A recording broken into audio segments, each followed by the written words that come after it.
proprietary means that the developer of the software program has also created their own file format.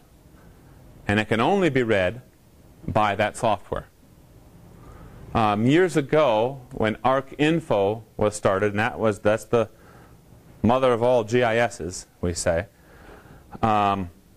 Esri created a couple of proprietary file formats. Two of those are the coverage and the grid. The coverage, I alluded to, I believe it was last week. The coverage is Esri's proprietary vector file format. The grid is Esri's proprietary raster file format. We've pretty much moved away from both of them. Don't use either one very much. Of the two, grid is used more often than coverage. And pretty much what you're going to see is that we're moving toward using geodatabase feature classes for our vector data, and we're using TIFFs, in particular GeoTIFFs, for our raster GIS data. Very, very common file formats. So let's focus on the common ones, and that'll allow you to leverage the full capabilities of GIS by focusing on these, and allow you to most easily use these data across a variety of GIS software applications. See, there's lots of different, especially raster formats. There's a tremendous number of different raster formats. There's an ERDOS Imagine, IMG file format, and an older ERD file format that ERDOS had put out, very large and very powerful image processing, remote sensing software. They work pretty well inside of ARC, but if you're going to move that file also into ENVI, for those of you who are going to take or have taken the remote sensing class here at ISU, ENVI isn't probably going to do too well with those files. But it does very, very well with TIFFs. TIFFs work wonderfully inside of ARC, ENVI, and Idrisi. Good file format to use. You can move them all over the place without constantly converting the file format into something else. You know, really the geodatabase is proprietary, fairly.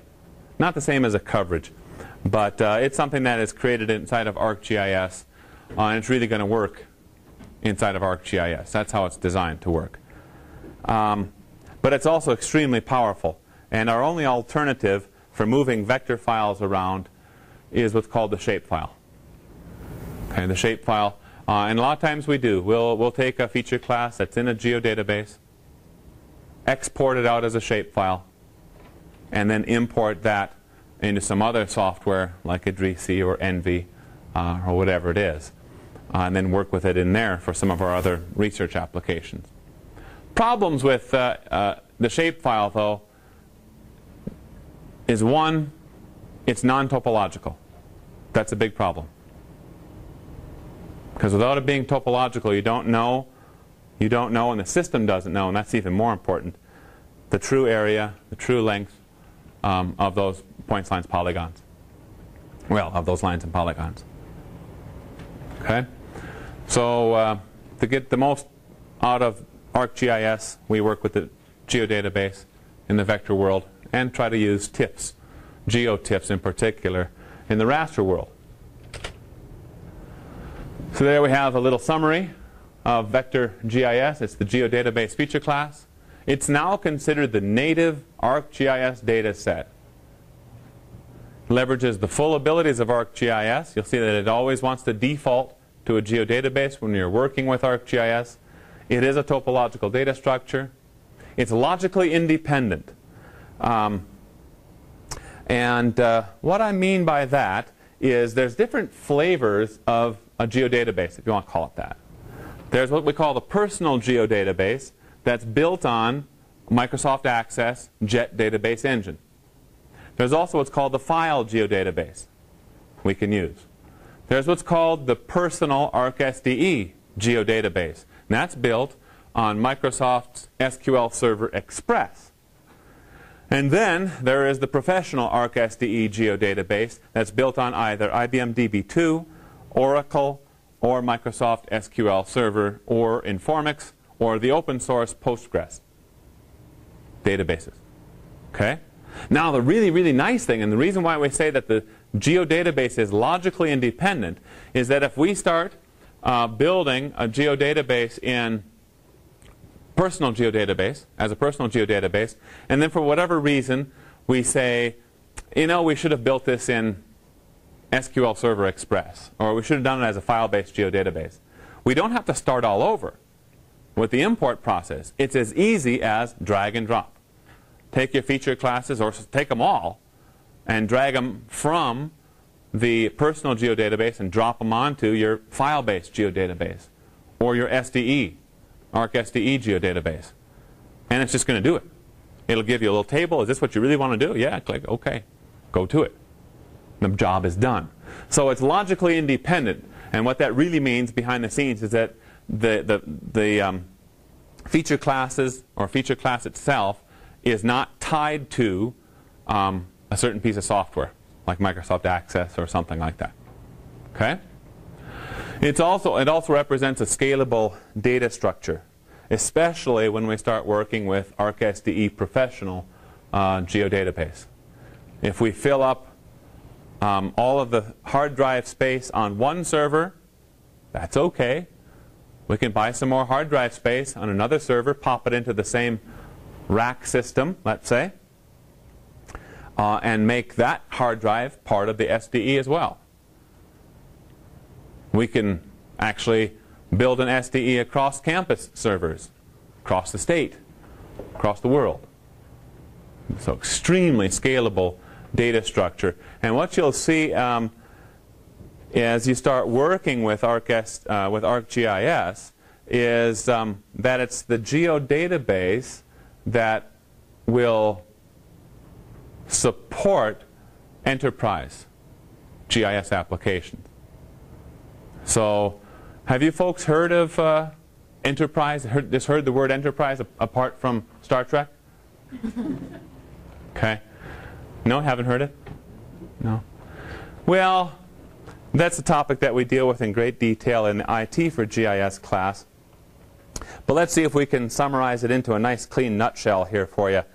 Essentially, whenever you hear the term enterprise in an information technology or GIS type of context, what it means is that we're taking data from all different parts of our institution, our agency, however you want to define your enterprise. So as an enterprise here at Idaho State University, if we want to bring GIS and be part of an enterprise, what that would be is maybe GIS is used to show the campus map. That Gravely Hall is here, administration building is there, the P-sub's over there. We can even go inside the buildings, of course, and here's the different classrooms. And that could be the job of the GISers.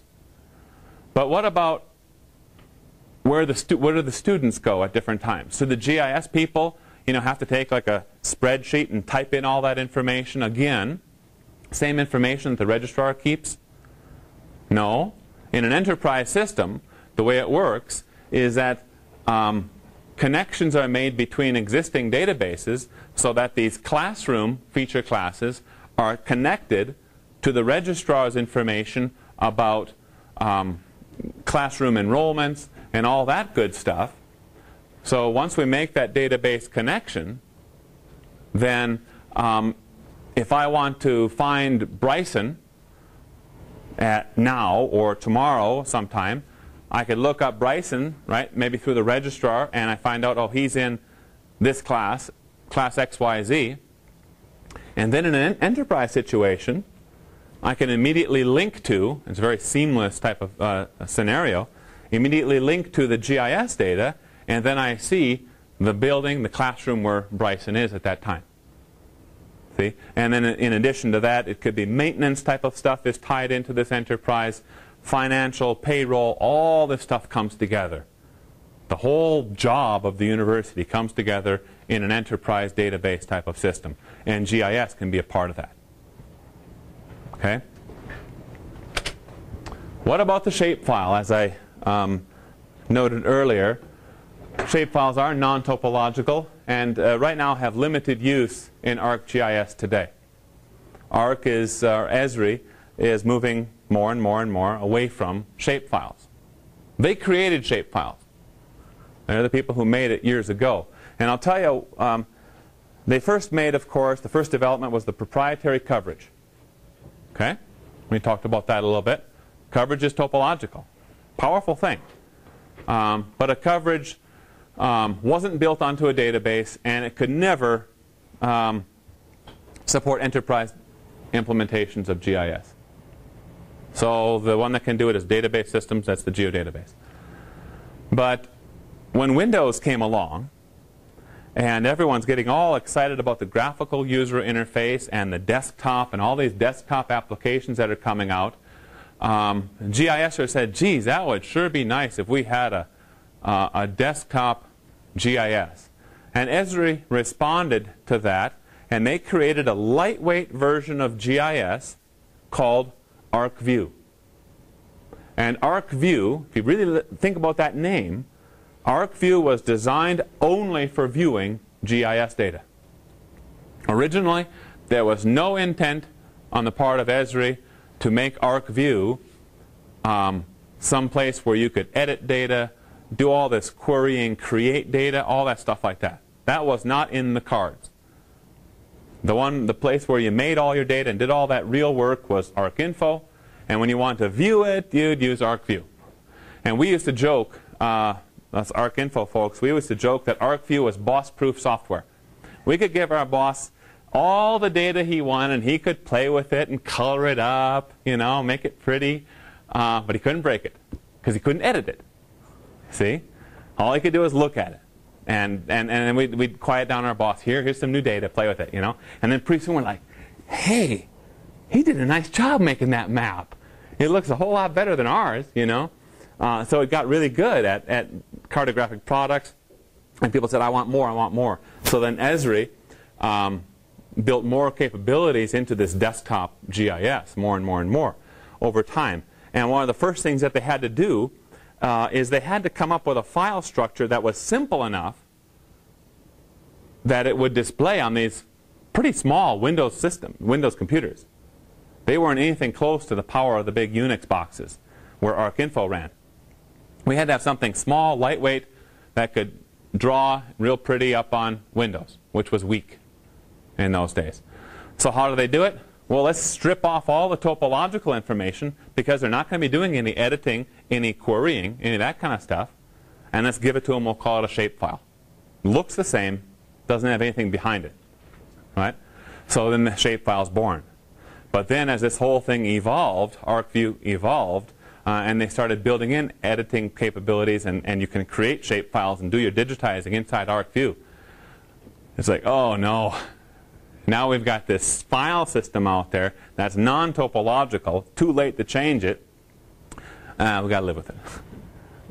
Until ArcGIS was born in 2000, you know, somewhere right around there.